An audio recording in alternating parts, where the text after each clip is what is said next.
Nós vamos ter agora a nossa primeira mesa de discussões, e para isso eu tenho o prazer de anunciar aqui os nossos participantes.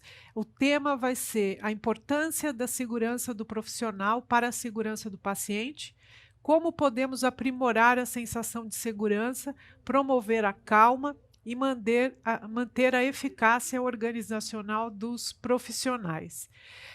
Os participantes são a doutora Rita de Cássia Rodrigues, que é presidente da Sociedade de Anestesiologia do Estado de São Paulo, o professor doutor Enis Donizete, que é presidente da Fundação para a Segurança do Paciente, a doutora Viviane Veiga, da AMIB, e também o enfermeiro Rafael Bianconi, da SOBEC.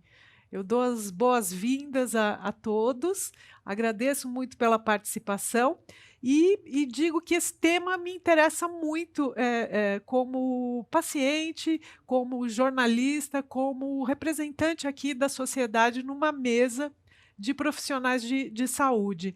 Então, eu vou fazer uma provocação, pedir para que vocês possam contar exemplos bem práticos nas falas de vocês, né, coisas do dia a dia, coisas que vocês de fato vivenciam, para que a gente possa ter aqui uma oportunidade real de aprender com os nossos erros e acertos. Eu convido a doutora Rita. A doutora Rita gostaria de começar.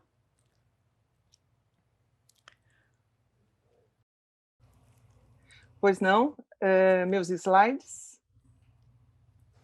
vou colocar na tela cheia. Bem, boa noite a todos. Em primeiro lugar, quero agradecer à Aspen pelo convite e também parabenizá-la por ter tido a excelente ideia de reunir grandes nomes para uma discussão tão importante como essa. Então, não estou conseguindo passar o slide. Então, coube à nossa mesa aqui discutir este tema: como aprimorar a sensação de segurança, promover a calma e manter a eficácia organizacional dos profissionais. Muito bem. Então, eu pergunto a vocês: como? Vamos ver as alternativas? Através do cumprimento de normas e resoluções das agências de saúde? Através da educação continuada multiprofissional em práticas seguras relacionadas ao cuidado à saúde, investindo na melhoria da qualidade de vida dos profissionais de saúde, contratando uma empresa especializada em segurança do paciente, ou estabelecendo e cultivando uma cultura de segurança do paciente. Qual a resposta? Então, vamos lá. Cultura do paciente. Cultura de segurança do paciente, alternativa E. E, de fato, na verdade, a gente quer dizer uma cultura de segurança positiva do paciente. O que é isto? Então, vamos fazer como aqui os discípulos do Dr. Tulpe. Faz de conta que esse cadáver é a cultura de segurança do paciente e nós vamos dissecar apenas um pedaço dele, o braço, porque cultura de segurança do paciente é um tema muito extenso que só 10 minutos será insuficiente.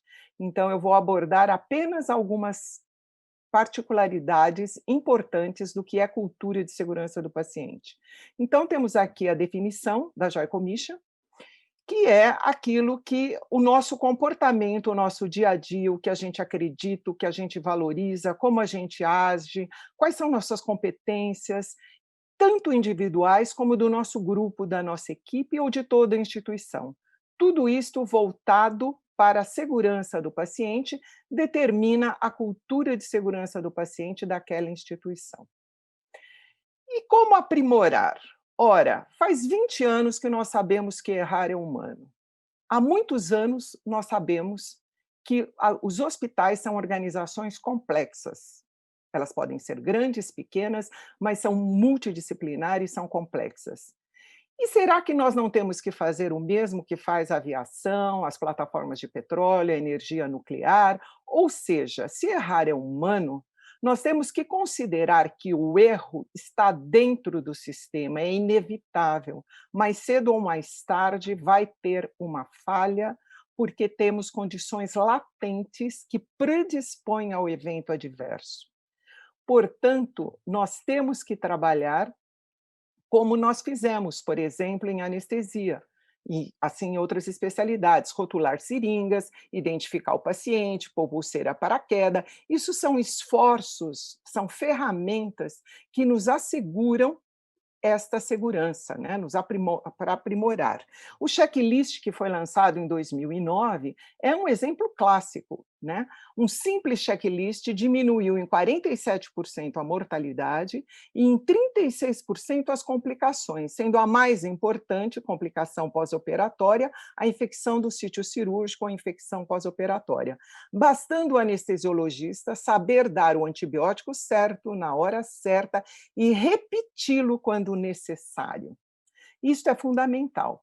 E o que a gente vê? Como que a gente faz para manter essa eficácia? Então, vamos pegar um exemplo bem elucidativo para ficar mais fácil para esses minutinhos que eu tenho. Então, o que a gente vê aqui? Um anestesiologista ao final de uma cirurgia, possivelmente esperando a cama para levar o paciente na UTI. Uma enfermeira cansada. A supervisão talvez seja inadequada, talvez tenha faltado treinamento para esse pessoal, o sistema de comunicação pode ser inadequado. Nós temos várias condições latentes, e aqui nós vimos claramente nessa figura que o evento adverso pode acontecer, por quê? Porque facilmente este profissional e este profissional podem ser conduzidos ao erro.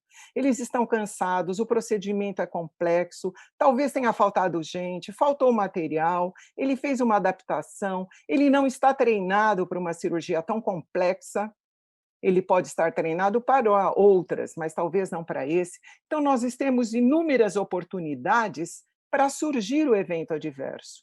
Neste caso, o paciente pode perder o acesso venoso, a droga vasoativa dele parou, foi descontinuada, ele fica hipotenso, em choque, chega na UTI parado, hipotérmico, a gente vê que ele está sem coberta no ambiente frio, hipoglicêmico, ele pode cair da mesa, eu não sei se a cinta está bem amarrada, se é que tem cinta, a enfermeira está aqui, não tem a grade de proteção, não sei se foi administrado o antibiótico que deveria ser, o anestesista está cansado, ele pode ter um soroma, e por aí vai. Então, nós temos inúmeras falhas que podem surgir, que são chamadas falhas latentes, que a gente não vê. E isto, nós temos que trabalhar a cultura de segurança de diversas formas, são diversos itens. Alguns são fundamentais. Quais são esses fundamentais? Além, né, a comunicação, a transparência, a liderança, porque os erros acontecem. Então, o que eu tenho que fazer é deixar eles serem reportados, comunicados. Eu tenho que fazer uma cultura justa. Quando o profissional errar, ele tem que saber que ele não será punido, que nós estamos falando de um erro humano, não estou falando de uma violação, de algo intencional, de algo imprudente. Então, cultura justa é o que muito se diz hoje, que é quando você foca nas falhas do sistema que contribuem para acontecer erros adversos. E, portanto, como que eu faço isso? Primeira coisa, o colaborador não pode ter medo de reportar, notificar o evento adverso. Não só o dele, isso é importante, mas o que ele vê acontecer, e mesmo se que ele ver é do superior dele, é de um líder. Ele tem que fazer uma parte integrante e ser acolhido como uma pessoa fundamental ao sistema da organização. Portanto, ele tem que se sentir nesta cultura justa que ele pode reportar. O líder, outro fator fundamental na segurança do paciente, ele tem que, de fato, se reunir e estudar o que aconteceu. Não é uma sindicância, não é uma investigação. Temos que parar de usar esses nomes. Vamos usar, analisar, estudar, promover para que ele venha, me conte, vamos sentar, discutir, aprender com aquele evento adverso para que ele não se repita, para aquela condição insegura não acontecer novamente, para que eu possa trabalhar. Portanto, dentro do que a gente pode ver de vários aspectos, como a transparência, a comunicação, é fundamental este ambiente de cultura justa, esse ambiente em que todos os profissionais são considerados iguais. Não é porque eu estou num nível hierárquico inferior que eu não vou me reportar aos meus líderes, aos meus superiores, e eles também, eles têm que se voltar quando eu tiver algum problema, eles também têm que se aproximar e comentar, conversar e procurar ferramentas para aquilo não se repetir. Temos inúmeras ferramentas, conhecemos diversas, e nós temos que trabalhar de tal forma que a gente saia dessa culpa que nós fomos criados com esse sistema de culpa. Você errou, você vai ser advertido, você pode ser mandado embora, você é excluído. Essa culpa não pode, eu tenho que notificar, eu tenho que comunicar, tenho que trabalhar a comunicação dentro da minha organização, uma comunicação clara, assertiva, objetiva. Eu tenho que ser transparente, eu tenho que realmente dar o exemplo, trabalhar igual, de tal forma que eu saia de uma cultura patológica, que foi a que nós mais velhos fomos criados, que tínhamos que esconder o que fazíamos, e trabalhar aumentando a confiança e a responsabilidade, não só do colaborador, mas de todo o grupo. De tal forma que a gente passe de uma cultura patológica, que ainda é muito cultuada, infelizmente, para uma cultura participativa, em que todos os funcionários de todos os níveis sintam que a segurança é um problema, uma responsabilidade de todos, inclusive do paciente. O paciente tem que participar, ele também tem que participar. E ele, não podemos esquecer nunca, é o foco da nossa atenção. Enfim, são os pontos que eu julgo mais importante para responder esta questão. Como podemos aprimorar a sensação de segurança, promover a calma e manter a eficácia organizacional, trabalhando a cultura de segurança do paciente. Era isso. Muito obrigada. Muito obrigada, doutora Rita. Excelente síntese nessa sua fala. E então, já que o Obrigada. nosso evento tem esse caráter totalmente interdisciplinar, eu gostaria então de chamar o enfermeiro Rafael Bianconi para trazer a sua visão.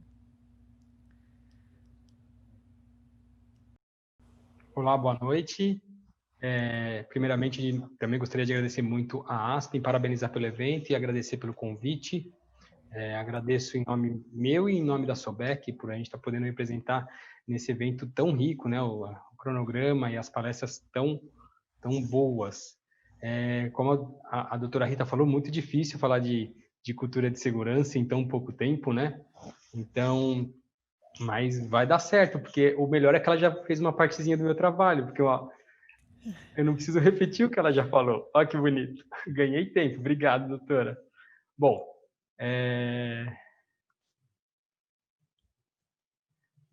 também trouxe, né, a mesma temática, né, a importância da segurança do profissional para a segurança do paciente, que é a temática do ano, né? A temática do ano para a segurança do paciente é essa.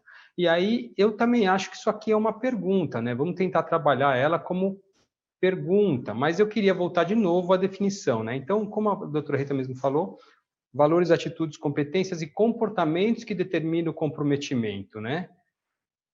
De quem? Do indivíduo, do profissional, do grupo, dos líderes, do setor, do CEO, da gerência, de todo mundo, não só do segurança, do pessoal da hotelaria. O propósito tem que ser único, todos têm que estar comprometidos com a segurança do paciente. A etapa de nenhum profissional, ela é desperdiçada numa cultura de segurança, né? Então, aí sim a gente vai entrar na cultura justa, que é de substituir a punição, mas a gente tem que entender que todos fazem parte, todos pensam junto e faz essa gestão de cultura de segurança. Então, eu trago de novo, né, como a doutora Rita falou, eu transformo isso numa pergunta. Como que a gente proporciona a segurança desse profissional?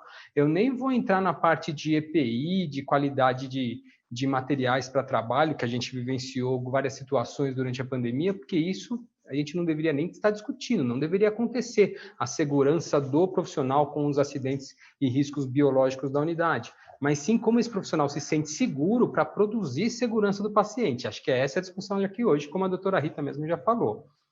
Eu trouxe casos, eu trouxe um casinho fictício, mas então o paciente, antes da continuidade, vou falar do caso. O paciente, ele é submetido a um procedimento, uma cirurgia cardíaca, né? O término do procedimento, o circulante da sala refere falta de uma compressa, que foi disponibilizada na mesa. A equipe solicita nova contagem, pois já havia revisado a cavidade torácica e segue o fechamento da cavidade. Realizada nova contagem, agora com um segundo profissional e conferência do hamper, bater todas as compressas que foram para o lixo. Novamente, é percebido a falta de uma compressa. E aí, então, qual é a ação direta? Vamos realizar um exame de imagem, né? A cavidade já está fechada, o tórax do paciente já está fechado, vamos realizar um exame de imagem, né? Ainda com o paciente mesoperatório, anestesiado, mas antes de despertar o paciente, a gente realiza esse exame de imagem para ver a avaliação. Essa análise dessa imagem é feita junto da equipe cirúrgica, junto com o profissional da radiologia. Mas eu não vou dar o resultado dessa análise, não, porque eu queria discutir em cima disso, certo? Mas aqui a gente já pode ver que a gente tem um dano com o paciente, porque encontrando ou não a compressa dentro da cavidade, vocês concordam comigo que o paciente levou a ficar mais tempo anestesiado, aguardando, né, ter essa conferência. Por que eu não falei o resultado, gente? Porque assim, será que esse profissional, ele teve segurança de ser barreira? Ele foi barreira, não foi? O profissional falou, avisou, gente, está faltando uma compressa. A equipe até falou, confere de novo, mas continuou o fechamento cirúrgico. Será que ele foi barreira? Ele foi, ele se sentiu seguro de parar, certo?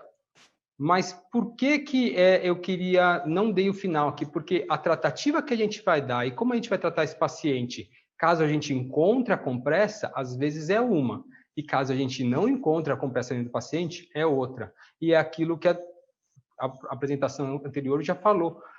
A gente tem que amparar esse paciente, estimular ele a ser barreira e a ele avisar durante a dúvida, sempre ele estando certo ou não, certo? Como que a gente consegue isso?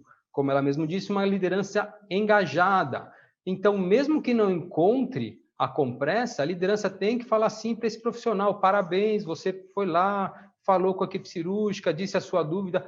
Uma vez que nós temos um risco da compressa estar dentro da cavidade, não pode se dar continuidade. A gente tem que parar. Se existe o risco, temos que parar o procedimento.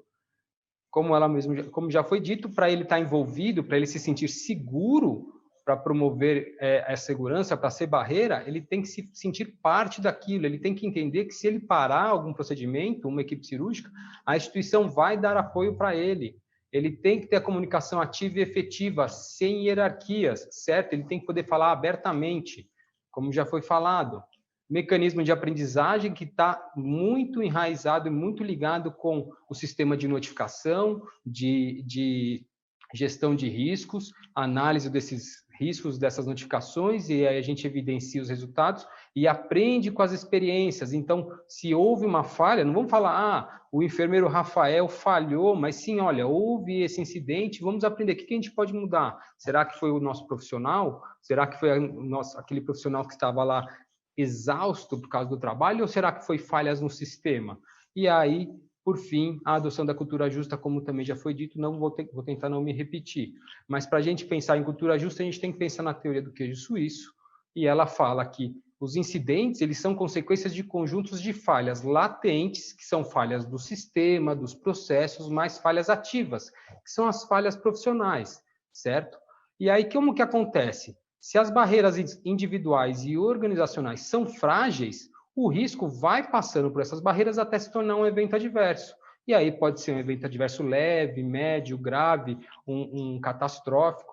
Mas, como bem lembrado pela doutora Rita, erro humano é diferente de comportamento inadequado.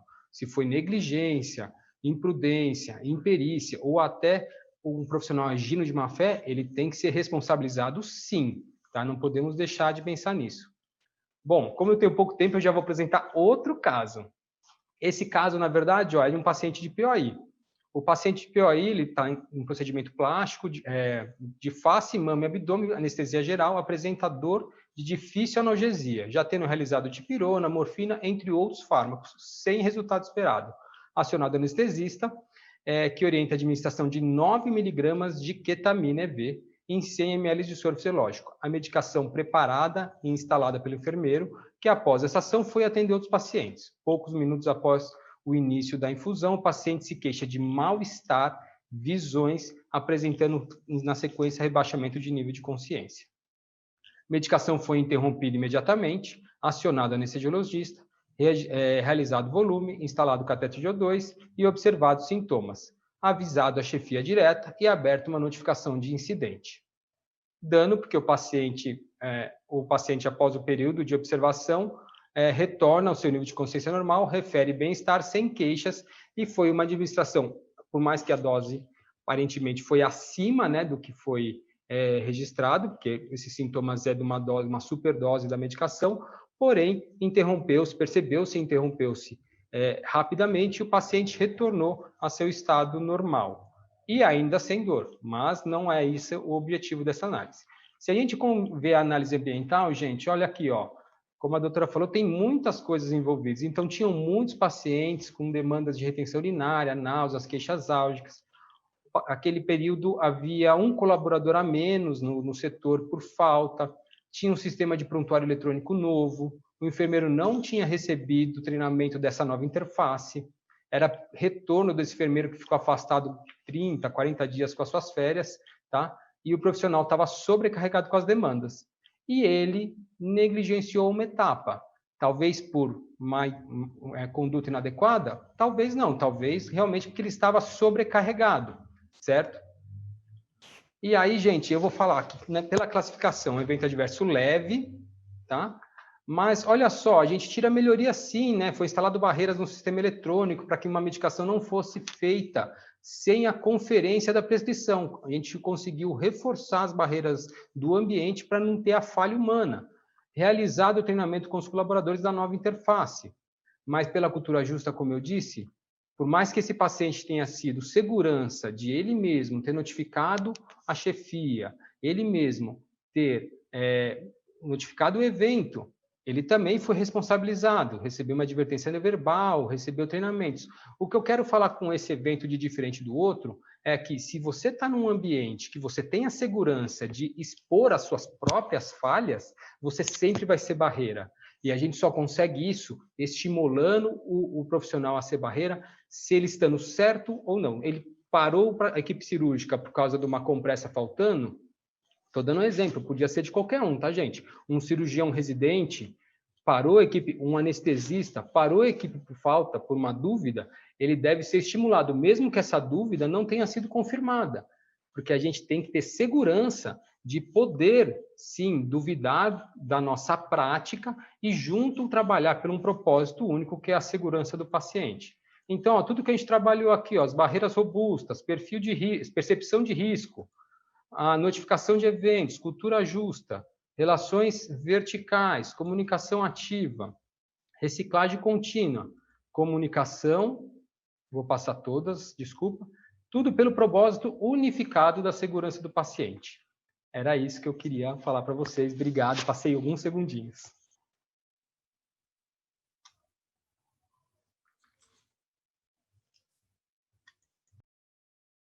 Muito bom, Rafael.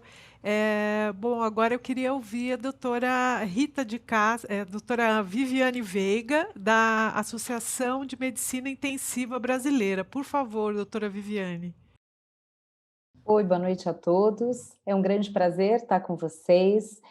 Parabenizar a Aspen pela iniciativa de unir realmente várias sociedades de especialidades. Acho que nesse evento tão importante.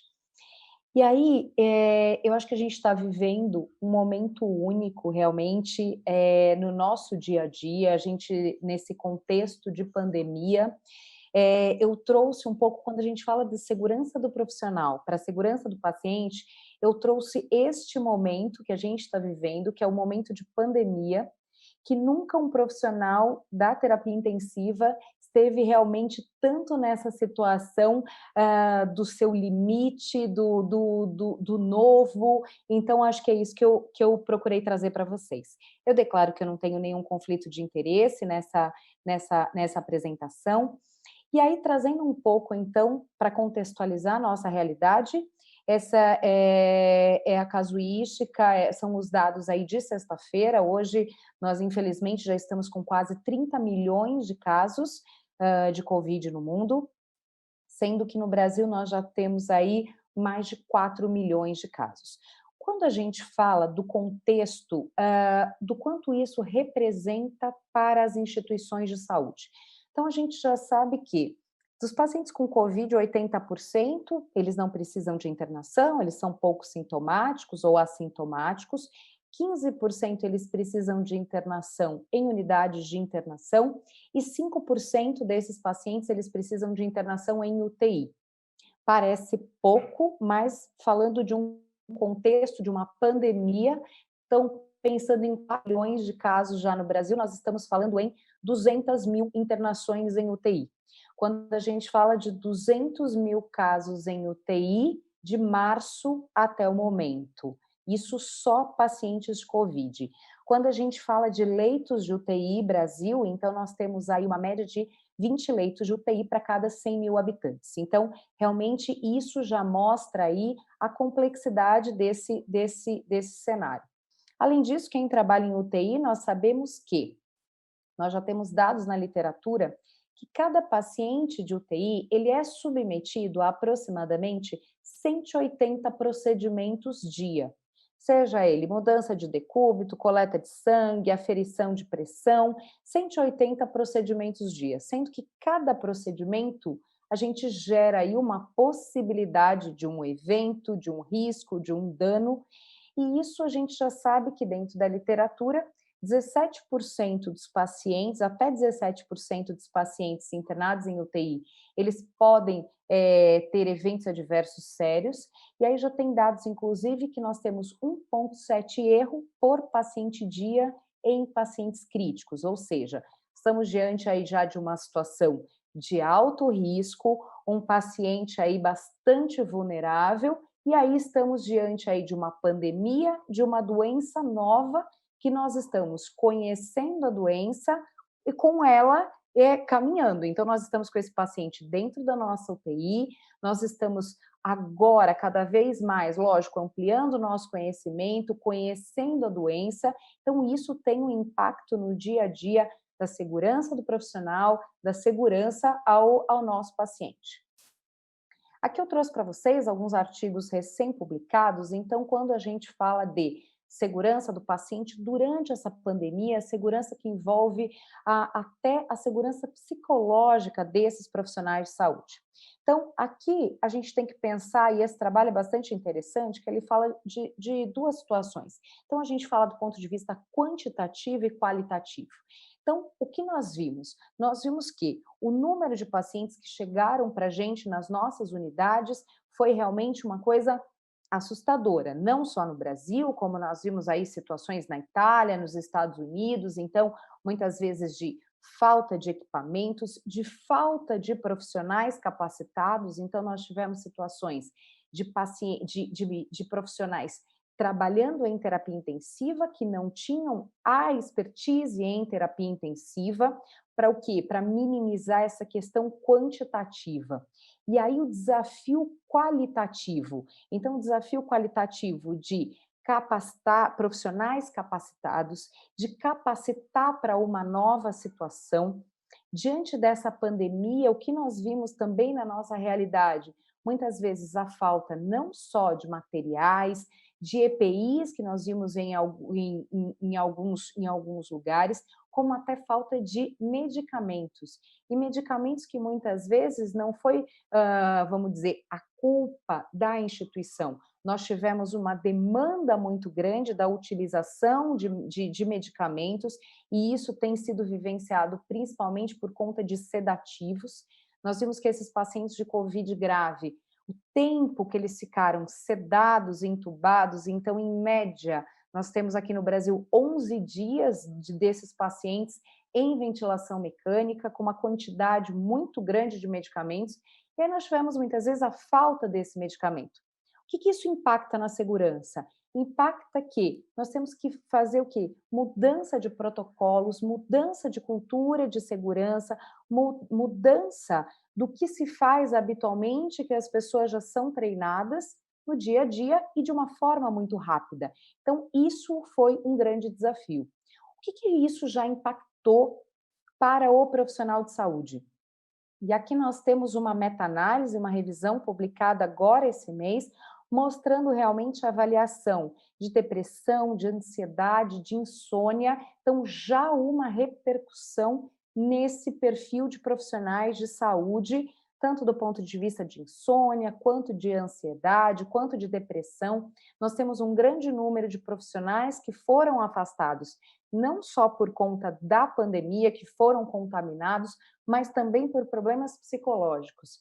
Aqui um editorial bastante interessante, publicado agora também recentemente na Critical Care, uma das principais revistas de terapia intensiva, mostrando o estresse psicológico de enfermeiras de terapia intensiva. E aí pensando quais os principais problemas enfrentados por esse grupo, por esses profissionais. E aqui a gente pode extrapolar para todos os profissionais que trabalham aí nessa linha de frente da terapia intensiva.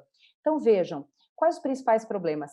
A ansiedade com a enorme carga de trabalho, a ansiedade em relação a esse ambiente e a esses processos de trabalhos novos, não familiares, a falta de experiência nesse tipo de doença, em doenças infecciosas, a enorme carga de trabalho, até a depressão devido que muitos de quem trabalha na linha de frente viu um grande número de pacientes morrerem muito acima do que a média habitual. Então, é isso que isso gera aí um impacto muito negativo nesses profissionais. E aqui também um outro trabalho da Sociedade Americana de Doenças Infecciosas, eles aplicaram um questionário aos profissionais de saúde, realmente para entender esse contexto. E aí, vendo com mais de 3.000 profissionais que responderam aí esse questionário, grandes preocupações, o que esses profissionais demonstraram? Grande preocupação com a sua própria saúde, a preocupação em transmitir para os seus familiares, a preocupação realmente aí de não ter equipamentos de proteção, então a falta de familiarização. Então veja que esse é um momento realmente, é um momento de fragilidade, é um momento aí com uma alta carga de trabalho, com uma doença nova e que a gente precisa de quê? Como fazer a diferença? Então a gente precisa que a alta liderança das instituições esteja junto com a equipe do front, com a linha de frente, para quê? Para que esses processos sejam redesenhados, sejam montados aí novos processos, de uma forma que o profissional da linha de frente se sinta seguro, se sinta amparado, que tenha realmente uma liderança institucional por trás. E é claro que isso depende muito do quê? De uma maturidade institucional, de uma cultura de segurança. Então, hospitais que já vinham trabalhando com uma cultura de segurança, que já tinham um nível de maturidade melhor em relação a processos bem desenhados, a todo um processo para contingência, logística de medicamentos, apoio aos profissionais de saúde, obviamente conseguiram e estão conseguindo passar essa fase tão difícil de uma forma menos impactante. Então, queria agradecer mais uma vez, estou à disposição de vocês. Muito obrigada, doutora Viviane. Eu chamo agora o doutor Enes Donizete Silva, que é da Fundação para a Segurança do Paciente. Obrigado, Cristiane. E eu queria aqui agradecer muito a ASPEN por esse gentil convite e falar um pouquinho do trabalho aí da mídia nos últimos tempos. E a Cristiane é uma legítima representante dessas questões da mídia relacionada à saúde. Foi fazer até um mestrado lá na GV para ter melhores, aí eu diria, condições de de trabalhar no dia a dia com esse tema de saúde, agradecer a Rita, o Rafael e a Viviane pela presença.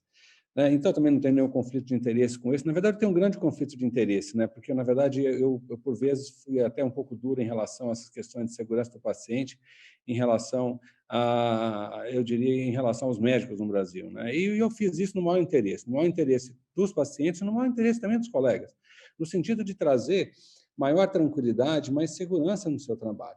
Porque a Rita mostrou aqui o trabalho que foi feito lá, o Errar é Humano. Eu tive a oportunidade de ler o relatório de 10 anos e 20 anos do relatório Errar é Humano. Sabe qual é a tristeza toda? É que a gente melhorou em sistemas, melhorou em notificação, melhorou do ponto de vista de equipamentos, materiais de segurança, checklist, uma série de coisas, mas a gente ainda continua contabilizando um número de eventos adversos extremamente alto. Então, deve ter alguma peça aí que não deve estar funcionando direito nisso, né? E quando a gente analisa isso, e a gente compara isso com a aviação ou com a indústria nuclear, com essas indústrias de alta confiabilidade, o que a gente encontra?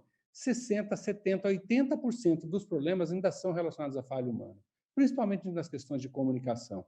Então, provavelmente, talvez nós precisamos agora de atingir agora quem? É quem está, na verdade, na ponta do processo, que são as pessoas, né? Pode passar o próximo slide, por favor, para mim? Eu acho que o controle está comigo ou está com vocês? Eu não estou conseguindo controlar, mas pode passar o próximo, por favor? Perfeito.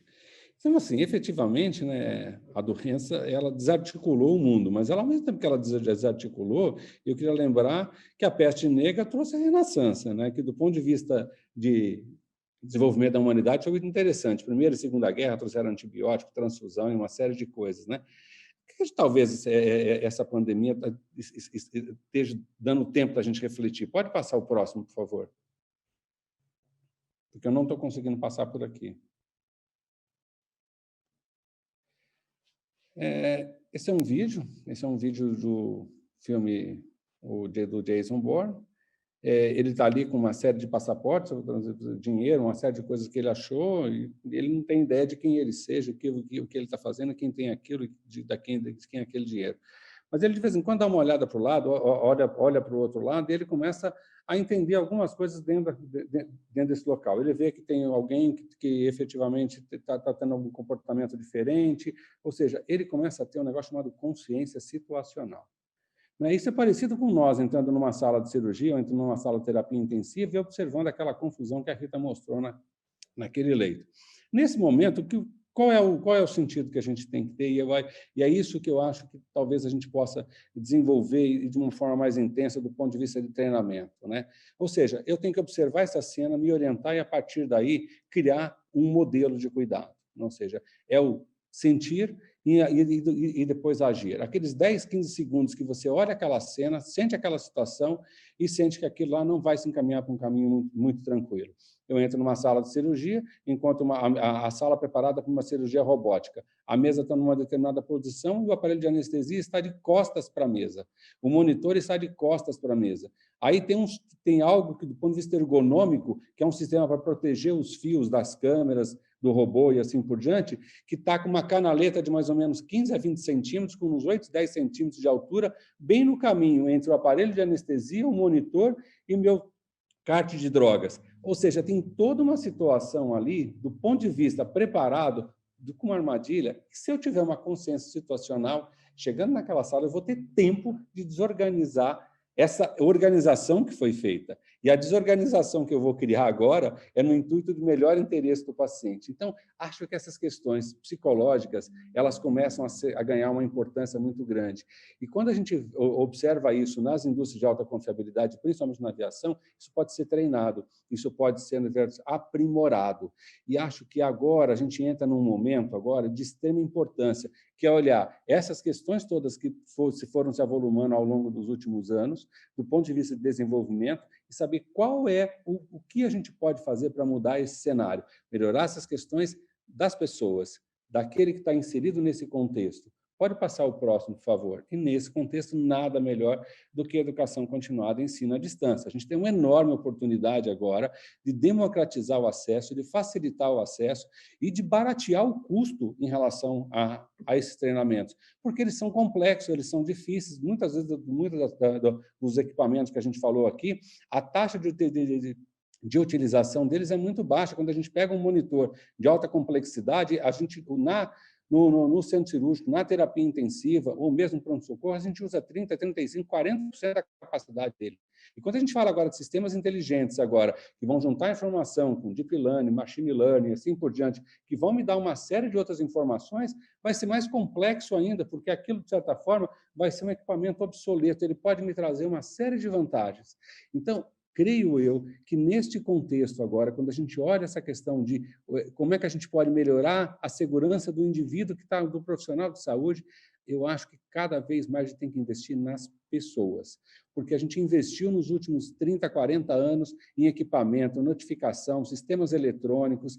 A gente continua tendo 35% a 40% de erros de medicação, tanto no centro cirúrgico quanto na preparação das medicações, como foi mostrado aqui pelo Rafael, né? Então, tem um momento que a gente tem que dar um break nisso, utilizar algo, e essa catarse que a gente está vivendo agora dá esta enorme oportunidade para a gente de fazer uma revisão de tudo que a gente tem feito e buscar, na verdade, dentro de um ciclo de melhoria, dentro de uma ferramenta de melhoria, onde está o maior problema.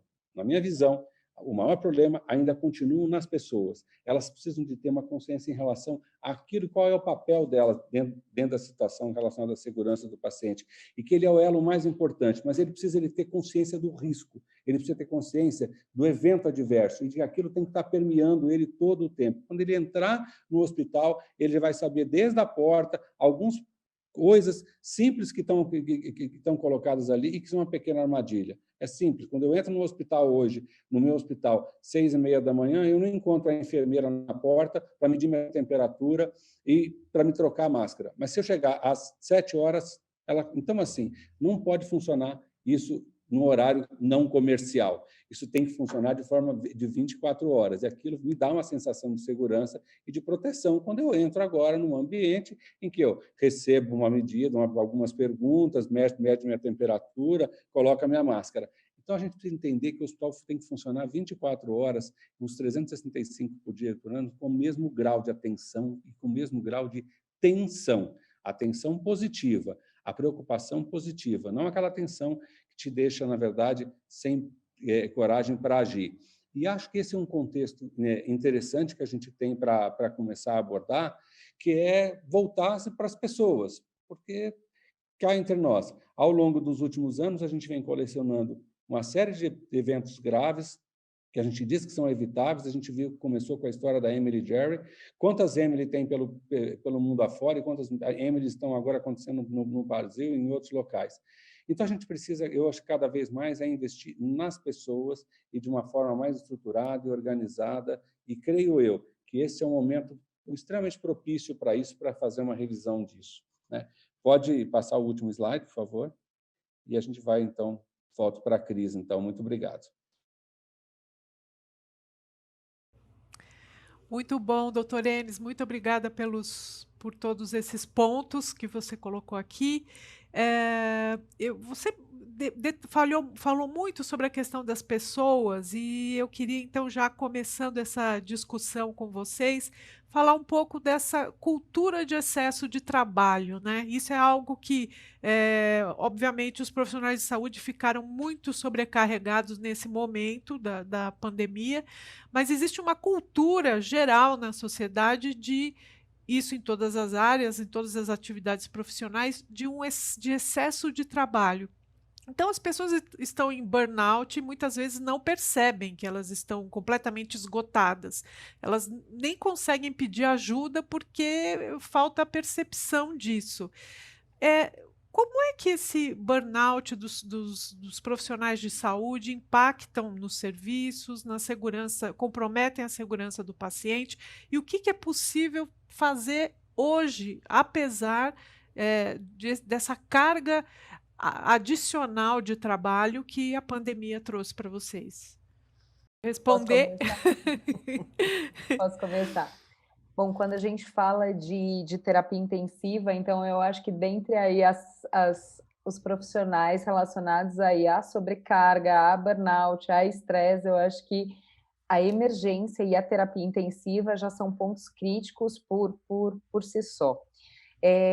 Diante dessa situação de pandemia, eu acho que a gente passou e estamos passando ainda, obviamente, em melhora, né? Graças a Deus aí a gente vem numa curva de melhora, mas a gente viu muitos profissionais sendo afastados por burnout, por depressão, por instabilidade emocional. E aí o que eu acho cabe às lideranças, e aí a liderança local, e aí não só a alta administração, obviamente que a gente precisa ter uma cultura aí de segurança, mas a própria liderança, a gestão, a coordenação, a supervisão das áreas ter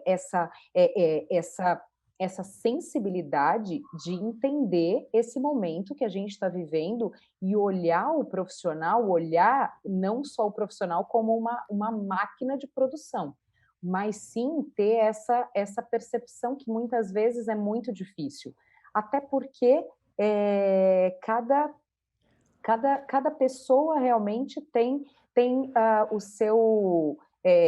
a sua forma de manifestar realmente a sua insegurança, o seu cansaço, o burnout, a sua insatisfação, né, em relação a esse momento. Então, eu acho que vale a pena um trabalho institucional.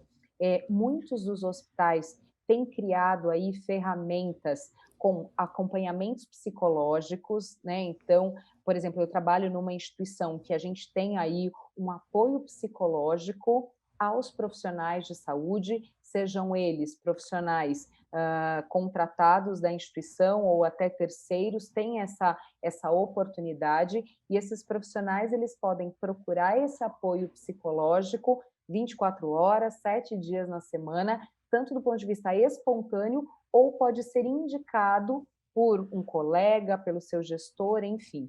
Então, acho que as instituições têm essa oportunidade, mas tem que ter essa sensibilidade realmente de entender o profissional, né? O que não é fácil. Com certeza. No aspecto da liderança, Viviane, você falou, tocou nessa questão do papel dos líderes, né? Eu me lembro de uma frase interessante de um estudo que foi publicado 15 anos depois do relatório Errar é Humano, e que trouxe uma frase que eu acho que é uma síntese de tudo isso que a gente pode pensar sobre segurança do paciente. É que, assim, que se a indústria da saúde pretende aprender com seus erros e quase erros, ela deve levar a notificação de incidentes tão a sério quanto leva o orçamento. Na percepção de vocês, a segurança do paciente vem sendo levada tão a sério pelas instituições como o orçamento é levado a sério? Bom, posso deixar a doutora Rita falar, mas acho que... Pode falar, doutora Rita, por favor. Eu acho que estamos caminhando para isso, eu acredito. Infelizmente, não todas, claro, mas algumas grandes instituições já entenderam isto e estão trabalhando para isso. A gente nota que algumas instituições, eu falo aqui mais de São Paulo, né? Elas têm essa preocupação, realmente elas aprenderam muito com os erros e acertos, nós estamos falando muito em erro aqui, mas na cultura de segurança é importante você aprender também com os acertos, não só com os erros. E eu vejo que, infelizmente, essa sua pergunta não seria válida para o serviço público ou para as filantrópicas. A gente não consegue ver isso porque ela mal se sustenta. Mas o que eu percebo é que algumas instituições trabalham para isso. E antes de deixar vocês falarem, eu só queria comentar uma percepção interessante da pergunta anterior que você fez, que essa semana a gente teve um webinar de segurança do paciente na SAESP, e o convidado que trabalha é um brasileiro que mora lá fora, e ele comentou que quando ele estava aqui no Brasil, no hospital dele, fizeram isso, olha, proibido dar plantão na UTI mais que 12 horas. E naquela UTI, realmente, o médico ficava 12 horas, só que ele saía dali e ia para outra UTI. Aí eles pararam com esta lei neste hospital, né. Então, você tocou num ponto que eu acho muito bom. Nós vemos isso na medicina e na enfermagem. O pessoal e até talvez técnicos de raio-x também, né, com certeza. Embora eles tenham uma legislação que nem poderia, por causa dos problemas da radiação. Mas isto é uma cultura que existe realmente na área da saúde no Brasil. Quanto mais eu trabalhar, vai ser melhor, eu vou ganhar mais dinheiro e é bom para todo mundo, né? Bom para todo mundo, família, que eu estou dizendo. E eu acho difícil a gente conseguir mudar isso. Mesmo os mais jovens que se recusam a dar plantão de final de semana, eles trabalham muito, eles fazem 36, 48 brincando. Então, eu acho que isso nós temos também que levar a sério. Foi uma ótima pergunta sua. Rafael, eu tenho uma pergunta para você. Os enfermeiros também têm os seus protocolos, têm a implantação de protocolos que nascem na enfermagem, né? Você, na sua experiência, tem dificuldades em fazer com que os protocolos que a enfermagem quer que sejam aplicados sejam aceitos pelos médicos, por exemplo? Porque há muito esse mito de que o médico é o poderoso, né? Como é que você lida com isso? Na verdade, isso não é nem um mito, né? Essa dificuldade, não estou falando que o que não é mito é que o médico é poderoso, por É, favor. Mas a dificuldade não é um mito, né? E a gente não tem dificuldade só com a equipe médica, a gente tem dificuldade com a equipe médica, com a equipe de enfermagem, com todos. Toda vez que você traz um protocolo novo, traz um processo novo. Se os atores não participaram da construção desse processo, dificilmente eles vão aceitar assim de cara. Vai ter uma parcela que, claro, vai conseguir ter a visão daquele processo que, poxa, vai trazer uma melhoria, mas tem uma grande parcela que vai demorar muito para entender que esse processo pode ser uma melhoria e, às vezes, ele pode não ser também, porque se você não envolveu todos os atores que vão participar desse processo, talvez você não consegue abordar a necessidade de cada um, a necessidade real. E essa é uma grande dificuldade para a gente mudar e para a gente implantar não só os nossos processos assistenciais, os nossos processos de segurança. O que a doutora Rita, a Viviane, a doutora Enes falou sobre cultura de segurança, sobre a situação de risco, consciência situacional, entender que o seu cansaço influencia no seu desempenho, isso também faz parte de uma conversa, de um entendimento, de uma educação permanente. Até a gente mudar a cultura de nós profissionais da saúde. Lembra, a Rita falou, nós somos ensinados que a gente tem que dar conta, a gente vai dar conta, ou que esse processo que sempre foi feito é bom, porque sempre foi feito.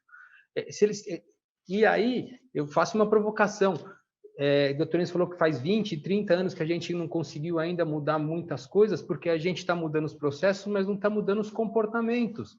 Então, a gente tem que fazer diferente, fazer coisas diferentes. Mas sim, não é um mito, as barreiras e as dificuldades para a adesão de protocolos, elas existem. E quais são as estratégias? Chamar as pessoas para participar na hora de desenvolver esses processos, fazer piloto, avaliar esse piloto, refazer talvez o processo, né? E aí na aplicação trazer ponto a ponto, profissional a profissional, para que ele entenda melhor o treinamento, treinar cada um para que ele entenda qual é o ganho com esse novo processo. Mas todos têm que participar, senão a adesão vai sempre ser uma barreira.